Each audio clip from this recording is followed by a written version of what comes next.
Good morning. Good morning ninth class. How are you बेटा? बेटा आज हम करेंगे इकोनॉमिक्स में सेकंड चैप्टर।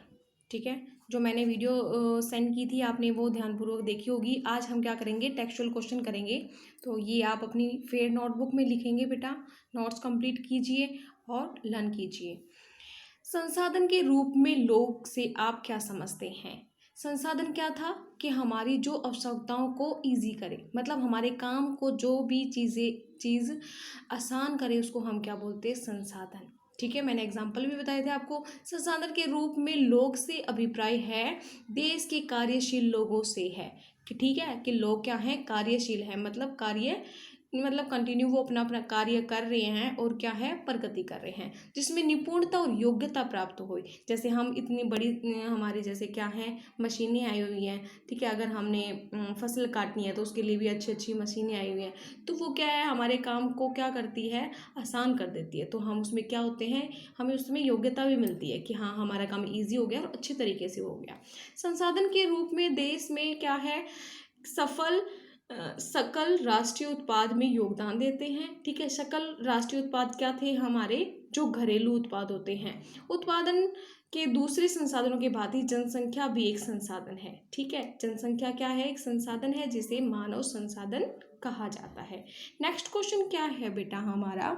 मानव संसाधन भूमि और भौतिक पूंजी जैसे अन्य संसाधनों से कैसे भिन्न है? जो मानव संसाधन है वो भूमि और भौतिक चीज़ों से क्या है? अलग कैसे है? मानव संसाधन भूमि और भौतिक पूंजी से श्रेष्ठ है, मतलब उससे ज़्यादा क्या बताया? वो अच्छा बताया है, क्योंकि मानव संसाधन भूमि और भौतिक पूंजों का उपयोग कर सकता है। ठीक है, किसका यूज़ कर सकता है? मानव भूमि का, मतलब धरती का, और भौतिक चीज़ें क्या होती है? नेचुरल चीज़ें, जैसे नदियों से पानी लेना। ठीक है, और क्या है? जबकि भूमि और भौतिक पूंजी अपने आप में कोई उपयोगी नहीं है।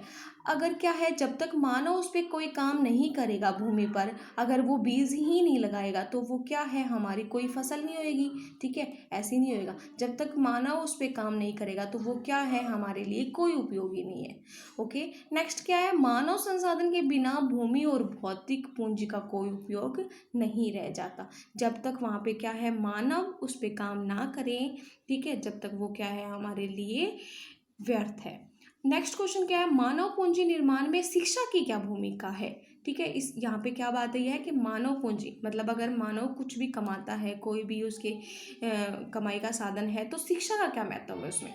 मानव पूंजी निर्माण में शिक्षा भौतिक पूंजी की भांति एक प्रतिफल प्रदान करता है। ठीक है, अधिक शिक्षित और बेहतर प्रशिक्षित लोगों की उत्पादक दर अधिक होती है। मतलब क्या है? पढ़े लिखे उसी चीज़ को क्या करते हैं? ज़्यादा अच्छे तरीके से करते हैं। जैसे अगर कोई फसल लगानी है, कोई पेड़ पौधे लगाने हैं, अगर उसको नॉलेज है उस चीज़ की, तो वो क्या है? बेटर तरीके से कर सकता है। उससे क्या है? अधिक आय प्राप्त होती है। वर्तमान समय में हम क्या होता है? हमें आय प्राप्त ज़्यादा होती है। अब क्या दे रखा है कि क्या है? प्रतिष्ठित शिक्षण संस्थाओं से प्रशिक्षित युवाओं को बड़ी बड़ी कंपनियां बहुत अधिक वेतन पर नौकरी देने के लिए उत्सुक रहती हैं, क्योंकि वो क्या है? पढ़े लिखे हैं और वो अच्छे तरीके से क्या है? काम को संभाल सकते हैं। नेक्स्ट क्वेश्चन क्या है हमारा? मानव पूंजी निर्माण में स्वास्थ्य की क्या भूमिका है? पहले किसकी बात आई? शिक्षा की, कि शिक्षित होने चाहिए लोग। नेक्स्ट पॉइंट क्या है? कि स्वास्थ्य भी होने चाहिए, स्वस्थ भी होने चाहिए। अगर लोग ठीक हैं, अगर मानव अगर स्वस्थ है, उसको कोई बीमारी नहीं है, तो वो क्या है? काम को बेटर तरीके से कर सकता है। मानव पूंजी निर्माण में स्वास्थ्य की महत्वपूर्ण भूमिका होती है। स्वस्थ लोगों की उत्पादक दर उच्च होती है। ठीक है, अगर लोग स्वस्थ होंगे तो क्या है? हमें ज़्यादा फायदा होएगा। इससे क्या है? अधिक आय प्राप्त होती है। अधिक आय से न केवल स्वस्थ लोगों को लाभ होता है, बल्कि क्या है? समाज को भी क्या है? तरक्की, मतलब क्या है? समाज भी उसमें तरक्की कर रहा है। नेक्स्ट क्वेश्चन क्या है? किसी व्यक्ति के कामकाज जीवन में स्वास्थ्य की क्या भूमिका है? तो अगर कोई भी व्यक्ति अगर काम कर रहा है तो उसमें स्वास्थ्य का क्या रोल रहा है? अंग्रेजी की एक कहावत है, हेल्थ इज वेल्थ। इस बात का एक अच्छा परिणाम है क्या है? यदि व्यक्ति स्वस्थ है, अच्छा है, तो वो क्या है? वह उत्पादन प्रक्रिया में लगकर देश को सकल घरेलू उत्पाद में अपना योगदान दे सकता है। अगर वो स्वस्थ है तो क्या है, अपना योगदान दे सकता है। अगर वो बीमार चल रहा है, उसको कोई प्रॉब्लम है या फिर वो पढ़ा लिखा नहीं है, तो वो क्या योगदान देगा, ठीक है। यदि व्यक्ति अस्वस्थ है तो वह स्वयं के ऊपर ही क्या है, अपने परिवार, देश, समाज के ऊपर एक बोझ बन जाता है, ठीक है, वो किसी काम का नहीं रहता है। उत्पादन प्रक्रिया में इसका योगदान न के बराबर होता है। मतलब वो कोई भी बिजनेस नहीं कर सकता, कोई भी काम नहीं कर सकता, ना वो खेतों में काम कर सकता है, ना वो किसी कंपनी में काम कर सकता है। नेक्स्ट क्वेश्चन क्या है बेटा, प्राथमिक, द्वितीय और तृतीय क्षेत्रों को किस तरह की विभिन्न आर्थिक क्रियाओं को संचालित किया जाता है। मतलब मैंने आपको क्या बताया था कि मानव संसाधन के रूप में क्या है, मानव मतलब हमारे संसाधन जो है वो क्या है, उसके 3 टाइप्स बताए मैंने आपको। पहले में क्या आता है, पहले चरण में क्या आता है, प्राथमिक क्षेत्र क्रियाएं कौन सी होती है, कि मतलब पहले चरण में क्या होता है, कृषि करना, वानिकी, पशुपालन, मत्स्य पालन, मुर्गी पालन और खनन करना। मतलब मुर्गियों का पालना या पशुओं को पालना, ये सवारा हमारा किस में आता है, प्राथमिक श्रेणी में आता है। द्वितीय श्रेणी में क्या आता है, उत्खनन और विनिर्माण, मतलब चीजों का विनिर्माण करना। थर्ड नंबर पे क्या है, तृतीय वर्ग में क्या आता है, व्यापार, परिवहन, संचार, बैंक, बीमा, शिक्षा, स्वास्थ्य, ठीक है, ये सारी चीजें हमारे किस में आते हैं, तीसरी श्रेणी में आते हैं।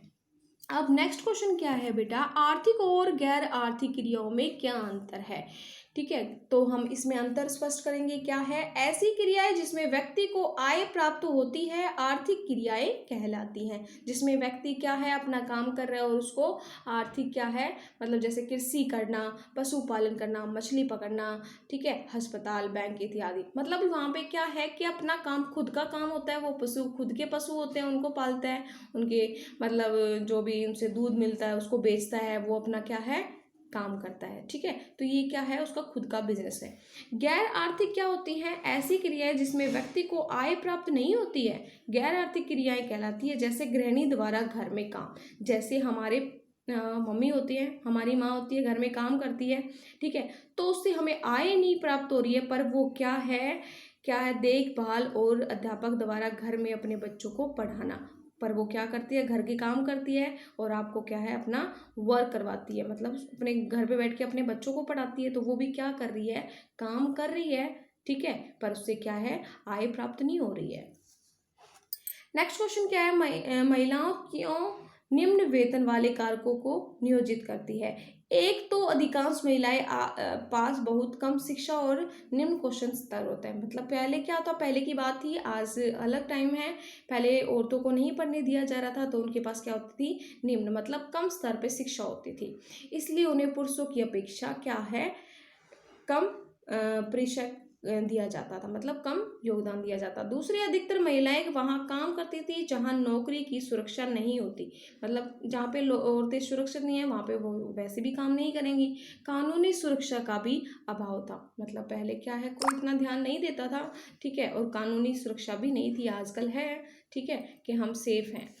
ओके, तो बेटा ये आप सारे टेक्सचुअल क्वेश्चन अपनी नोटबुक में लिखेंगे और लर्न करेंगे। Have a nice day.